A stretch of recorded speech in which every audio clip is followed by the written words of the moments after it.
Hello, আশা করি সবাই খুব ভালো আছো। আমিও খুব ভালো আছি। আজকে চলে আসলাম একটা নতুন বিষয় নিয়ে আলোচনা করতে। সেটা হলো হ্যালুসিনেশন। তো আগের দিন আমরা পড়েছি ইলুশন, হ্যালুসিনেশন আর ডিলুশন কাকে বলে।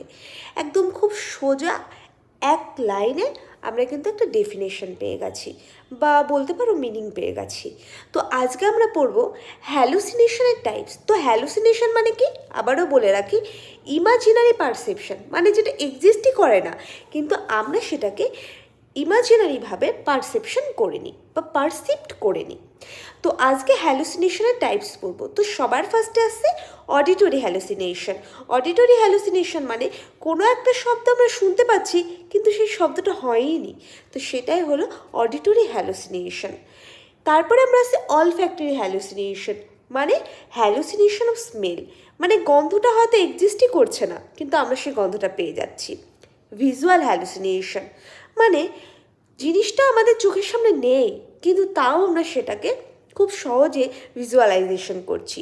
তো এটার খুব সহজ একটা উদাহরণ হলো পিঙ্ক এলিফ্যান্ট, যেটা ম্যাক্সিমাম মেন্টাল পেশেন্ট কিন্তু দেখে। আর আমরা কিন্তু হ্যালুসিনেশনের এক্সাম্পল হিসাবে পিঙ্ক এলিফ্যান্টকে খুব সুন্দরভাবে বুঝতে পারি, কারণ এটা আমাদের প্রত্যেকের টিচার কিন্তু পড়িয়েছে। তারপরে আসতে ট্যাকটাইল হ্যালুসিনেশন, মানে টাচ হ্যালুসিনেশন। ধরো কেউ আমাদের টাচ করছে না কিন্তু তাও আমাদের মনে হচ্ছে যে না, কেউ আমাদের টাচ করলো। এটা কিন্তু এই যে হ্যালুসিনেশনগুলো, এগুলো কিন্তু পুরোপুরি ফেয়ার বা কন্টিনিউ সেই জিনিসগুলো নিয়ে আমরা যখন ভাবতে থাকি তখনই কিন্তু এই জিনিসগুলো হয়। যেমন ধরো হঠাৎ করে মনে হচ্ছে যে মাথা চুলকাচ্ছে, মানে মাথায় উকুন হয়েছে, কিন্তু আদৌ মাথা চুলকাচ্ছেই না। এটা হলো ট্যাকটাইল হ্যালুসিনেশন বা হ্যালুসিনেশন অফ টাচ। আর তারপরে আমরা পড়ছি টেস্ট হ্যালুসিনেশন।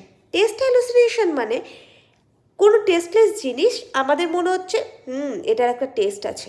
ধরো জলের কোনো টেস্ট নেই কিন্তু আমাদের হঠাৎ করে মনে হলো জলটা খুব ঝাল বা জলটা খুব টক, তাহলে এটা হলো টেস্ট হ্যালুসিনেশন। তাহলে হ্যালুসিনেশনের টাইপসের মধ্যে এই 5টা টাইপসই আমরা পাই। তো আশা করি সবাই বুঝতে পেরেছো। কারো যদি কোনো কিছু অ্যাড করার থাকে অবশ্যই আমাকে বলবে। আজকের মতো এইটুকুই। বাই।